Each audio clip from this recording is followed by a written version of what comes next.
Hi folks, this is Charmaine. I figured I'd upload a final video with a bit more details on the story that I broke earlier on this evening about Constable. Forgive me if you see me looking this way. I'm reading some footage to you on Constable Ormsby.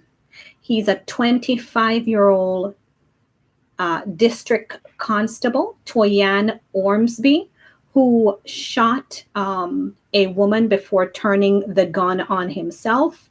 The shooting took place at approximately 1:40 p.m. on the day in question. Looks like it happened either over the weekend or last week. And this story was just a horrible, horrible story. It goes into detail how this older woman, 62 years old, would bring food to an inmate at the prison. I guess Ormsby works in the offices there. And before she left, he asked her if he could speak with her because he wanted to have a conversation with her. And whatever happened, he ended up shooting her point blank, looks like execution style, and then turned the gun on himself. The story out of Jamaica is that his reasoning for doing this is that her grandson, he was in love with her grandson, and her grandson did not want anything at all to do with him, is how the story goes. Developing part about this story is that it has been uncovered that the constable has left a suicide letter, and I'd like to read you the details on this suicide letter, which is very, very shocking, actually. Shocking open letter from gay police before murder-suicide at St.Mary Police Station. This is what the letter reads, and this is what he wrote. I just want the world to know how heartbroken I am and why I cannot go on. I've been in my first real gay relationship with Ramon for almost 3 years, and for some reason he just doesn't want to be with me anymore.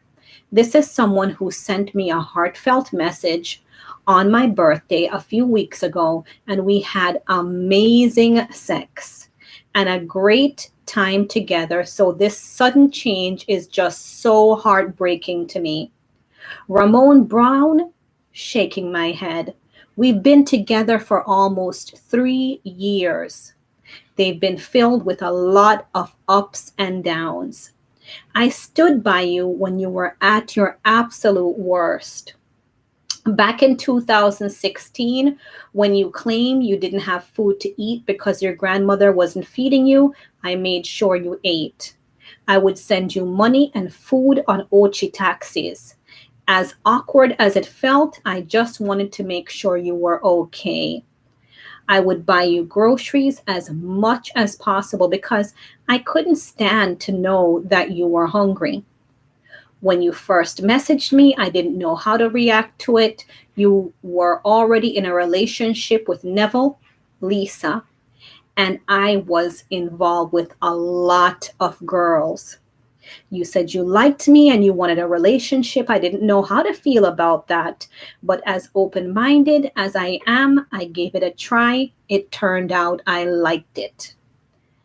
I remember the first time we met and had sex at Casa Maria Hotel, we were so in love. And he puts an emoji there with a teardrop dropping from the emoji. The following morning, I gave you some money to get a heart tattoo on your chest, and you said you'd put your grandmother's name inside a heart. Found that really deep and beautiful. This was about June of 2016. I wasn't sure that I loved you yet. I probably was just infatuated and liked the sex.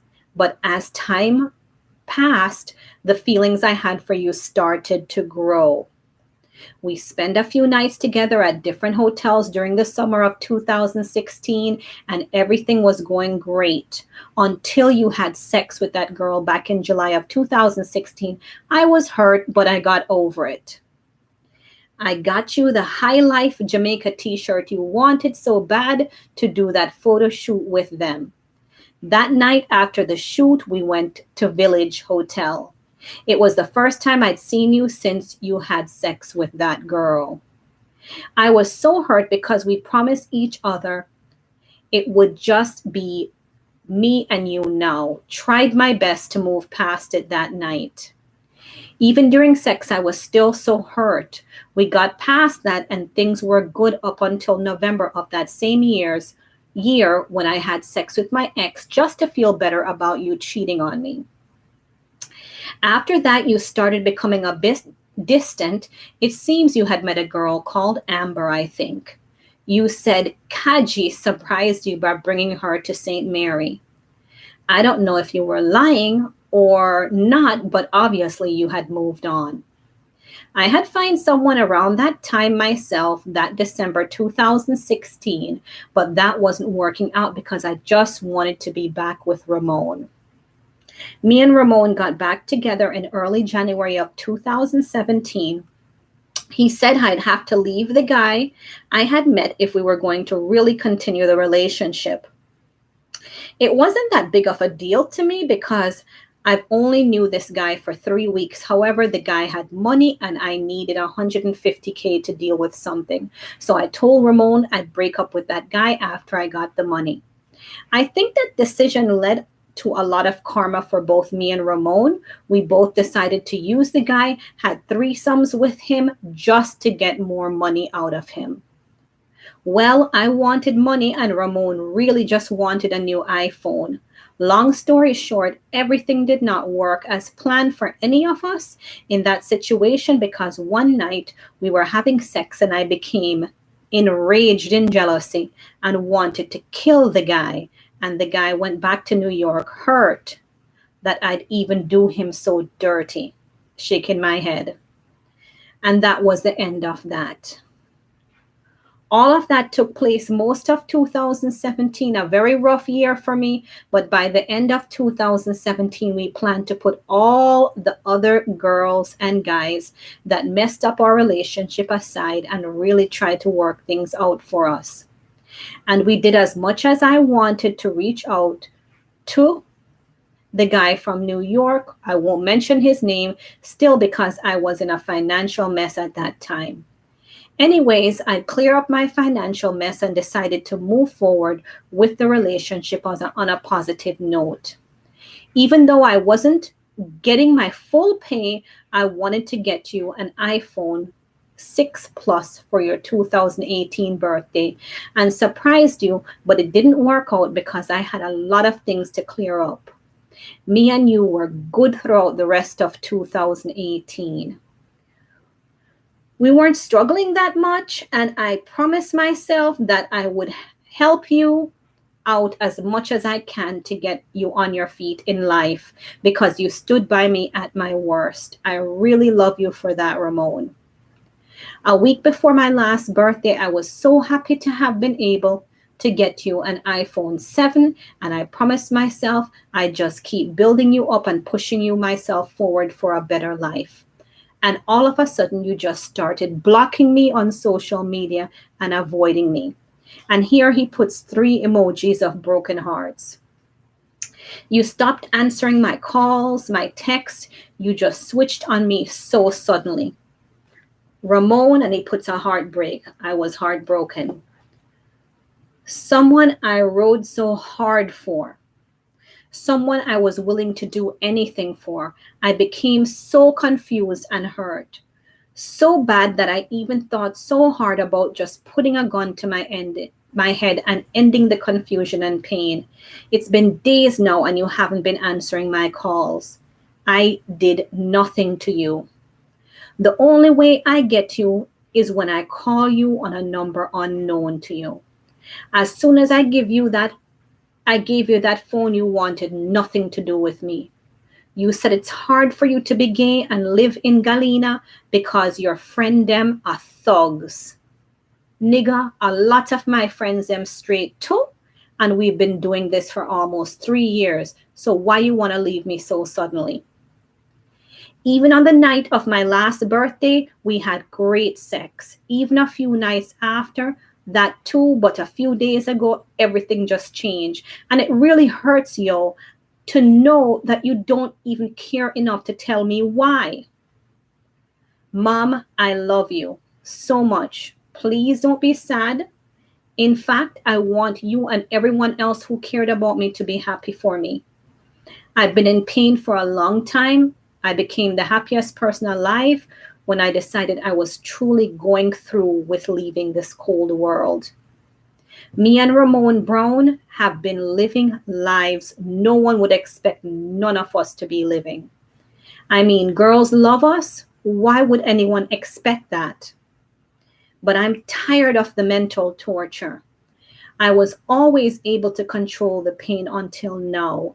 I am so happy I'm going to rest now. I never used to be someone to even think like this. I think Ramon mentally rubbed off on me. I remember back in the day, he said he'd slit his throat in front of his grandmother and make her watch as he bled to death if she didn't start treating him right. I always talked him out of that, shaking my head. He even said he'd kill himself if I left. But now he's the one who's left, and I'm the one doing this. How ironic. So, folks, the plot definitely thickened on this story. Initially, how the story unfolded out of Jamaica was that Constable was pursuing an innocent person who just did not want to be with him. But as to the suicide note, it was both parties were playing, right? The constable was in a relationship with this down low brother, right? Who did not want to admit that he was living a dual life. He was using the constable. He got that cell phone he wanted, him get food, him get money, and still wanted to swing and had girls and was still trying to conform, but was just living this double life. Folks, we know that homosexuality is just, it's never been accepted in Jamaica. We know about the state of affair of things when it comes to the lifestyle. But you know what? I think it's totally unfair how this story unfolded. There are no winners here. He took out this man's, Ramon's grandmother. She was killed. He turned the gun on himself, committed suicide, and Ramon is still standing. Ramon, who was in denial. Folks, it's about living your truth. Whatever that truth looks and feels like, be true to yourself and be true to others. This is one of those cases of, you know what can happen, right? I just wanted to shoot this short video just to kind of give you some insight on that story. And I hope you all are, on a note, enjoying my page. Please opt in to my page. You'll see it here, Charmaine's Beautiful Life. Just go ahead and press the subscribe button. I'm going to be working aggressively on uploading more videos. And I hope you have a very, very blessed evening. Give me some feedback, please. I'd love to hear from you. One love.